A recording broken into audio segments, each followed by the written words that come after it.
Hello, എല്ലാവർക്കും നമസ്കാരം. ഇന്ന് എനിക്ക് എത്ര തവണ ഉണ്ടാക്കിയാലും ശരിയായിട്ടില്ലാത്ത ഒരു കറിയായിരുന്നു ഈ കടലക്കറി എന്ന് പറയുന്നത്. അത് എന്തെങ്കിലുമൊക്കെ കുഴപ്പങ്ങൾ വന്നിട്ട് അത് ഫ്ലോപ്പായി പോകും, അല്ലെ ഒന്നെങ്കിൽ നീണ്ടു പോകും, അല്ലെ ഭയങ്കരമായിട്ട് കുറുകി പോകും, അല്ലെങ്കിൽ ഈ മസാലയുടെ ടേസ്റ്റിൻ്റെ ആ കുത്തൽ കൂടുതലായിരിക്കും. അങ്ങനെ അവസാനം ഇതെങ്ങനെ നന്നായിട്ട് ഉണ്ടാക്കണമെന്ന് ഞാൻ കണ്ടുപിടിച്ചു. അതിന് ആദ്യത്തെ ടിപ്പെന്ന് പറയുന്നത് ഈ കടലയുണ്ടല്ലോ, ഈ കൈ വെച്ച് ഇങ്ങനെ ഞെക്കുമ്പോൾ നല്ല പഞ്ഞി പോലെ വേവണം. അതാണ് ഫസ്റ്റത്തെ ഇതിൻ്റെ ഏറ്റവും ഇമ്പോർട്ടൻ്റ് ആയിട്ടുള്ള കാര്യം. കടല നന്നായിട്ട് വേവണം.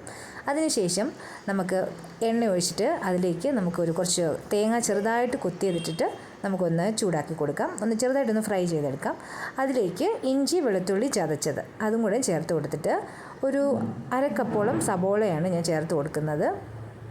അതിനുശേഷം 1/2 ടീസ്പൂൺ ഉപ്പും കൂടെ ചേർത്തിട്ട് നന്നായിട്ടൊന്ന് വഴറ്റിയെടുക്കുവാണ്. ഈ സമയത്ത് നമുക്കൊരു 1/4 ടീസ്പൂൺ മഞ്ഞൾപ്പൊടിയും കൂടെ ചേർത്ത് കൊടുക്കാം. അപ്പം പെട്ടെന്ന് സവോളയൊക്കെ ഒന്ന് വഴണ്ടി കിട്ടും. അപ്പം സവോള ഏകദേശം ഒന്ന് വഴണ്ടതിന് ശേഷം ഞാൻ തക്കാളി ചേർത്ത് കൊടുക്കുവാണ്. അപ്പം ഈ പൊടികളൊക്കെ ഇട്ടതിന് ശേഷം തക്കാളി ചേർക്കുന്നതുകൊണ്ട്, അല്ലെങ്കിൽ പൊടിക്ക് മുമ്പായിട്ടാണ് ഞാൻ തക്കാളി ചേർത്ത് കൊടുക്കുന്നത്. അപ്പോൾ നിങ്ങൾക്ക് എങ്ങനെയാണ് ഇഷ്ടമെന്ന് വെച്ചാൽ ചേർത്ത് കൊടുക്കാം. ഞാൻ എങ്ങനെയാണ് ചെയ്യുന്നത്. എനിക്കതുകൊണ്ട് കറിയുടെ ടേസ്റ്റിൽ വലിയ വ്യത്യാസം വന്നായിട്ട് എനിക്ക് തോന്നിയിട്ടില്ല. പിന്നെ ഈ കടലക്കറിയിൽ നമ്മൾ മല്ലിപ്പൊടിയാണ് ഏറെ ചേർത്ത് കൊടുക്കുന്നത്. അപ്പം ഞാനൊരു 2 ടീസ്പൂൺ അതായത് 2 ടേബിൾ സ്പൂൺ മല്ലിപ്പൊടി ചേർത്ത് കൊടുത്തിട്ടുണ്ട്. അതുപോലെ ഒരു ടീസ്പൂൺ മുളക് പൊടിയാണ് ചേർത്ത് കൊടുത്തിരിക്കുന്നത്.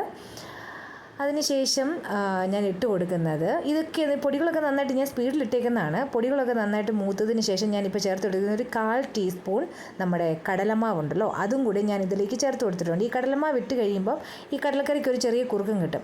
ഈ കുറുക്കം കിട്ടാൻ വേണ്ടിയിട്ട് പലരും പലത് ചെയ്യാറുണ്ട്. ഒന്നെങ്കിൽ കടല അരച്ച് ചേർക്കും ചിലവർ, അല്ലെങ്കിൽ തേങ്ങ അരച്ച് ചേർക്കും. അങ്ങനെ പല കാര്യങ്ങൾ ചെയ്യും. അല്ലെങ്കിൽ ഈ സവോളയൊക്കെ ഒന്ന് അരച്ചിട്ട് ചേർക്കും. അങ്ങനെ പല കാര്യങ്ങൾ ചെയ്യും. അപ്പോൾ എനിക്ക് ഇച്ചിരി ബെറ്ററായിട്ട് തോന്നിയത് ഈ നമ്മുടെ കടലമാവും കൂടി കുറച്ചേ ചേർക്കാവുള്ളൂ, ഒത്തിരി ചേർത്ത് കൊടുക്കില്ല. ഞാനൊരു 1/4 ടീസ്പൂണാണ് ഇട്ട് കൊടുത്തിട്ടുള്ളത്. അപ്പോൾ അതുകൊണ്ട് ഇട്ടിട്ട് ഇതിൻ്റെ എല്ലാം പച്ചമണം മാറുന്ന വരെ നന്നായിട്ടൊന്ന് വഴറ്റി കൊടുക്കണം. അതിനുശേഷം നമ്മുടെ കടല വെന്ത ആ ഒരു ചൂടുവെള്ളം ഉണ്ടല്ലോ, ആ ചൂടുവെള്ളമാണ് ഞാനിവിടെ ഒഴിച്ചു കൊടുത്തിട്ടുള്ളത്.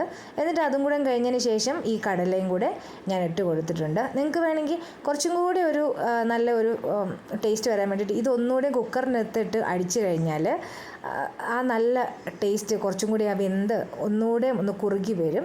അപ്പോൾ അതിനുശേഷം ഞാൻ കുറച്ച് കരിയാപ്പിലയും കൂടി ചെയ്തിട്ടുണ്ട്. ഫൈനലായിട്ട് നമ്മൾ പൊടിച്ച് വെച്ചിട്ടുള്ള ഗരം മസാലയുടെ പൊടിയാണ് അതുകൂടെ ചേർത്ത് കൊടുക്കുന്നുണ്ട്. പിന്നെ ഒരു കാര്യം പറയാനുള്ളത്, നിങ്ങൾക്ക് ഈ കടലമാവില്ലെങ്കിൽ അതിന് പകരം 1/2 ടീസ്പൂൺ നമ്മുടെ ഈ ചിക്കൻ മസാലയോ മീറ്റ് മസാലയാണ് നല്ലത്. ആ മീറ്റ് മസാല അതിലേക്ക് ചേർത്ത് കൊടുത്തിട്ടുണ്ടെങ്കിൽ അപ്പോൾ അങ്ങനെ ചേർത്ത് കൊടുക്കുകയാണെങ്കിൽ ഒരു ബീഫ് കറിയുടെ മണമൊക്കെ വരും. അപ്പോൾ ഇതാണ് നമ്മുടെ കടലക്കറിയുടെ റെസിപ്പി എന്ന് പറയുന്നത്. ശ്രദ്ധിക്കേണ്ട കാര്യം, വെള്ളം കൂടി പോവരുത്. അത് ഒന്നാമത്തെ പോയിൻറ്റ്. രണ്ടാമത്തെ പോയിൻറ്റ്, കടല നന്നായിട്ട് പഞ്ഞി പോലെ 10 വിസിലോ 8 വിസിലോ എത്രയാണെന്ന് വെച്ചാൽ അടിച്ച് നന്നായിട്ട് വേവിക്കുക. ഇല്ലെങ്കിൽ ഫ്ലോപ്പായി പോകും. അപ്പോൾ വീണ്ടും മറ്റൊരു വീഡിയോ ആയിട്ട് കാണാം.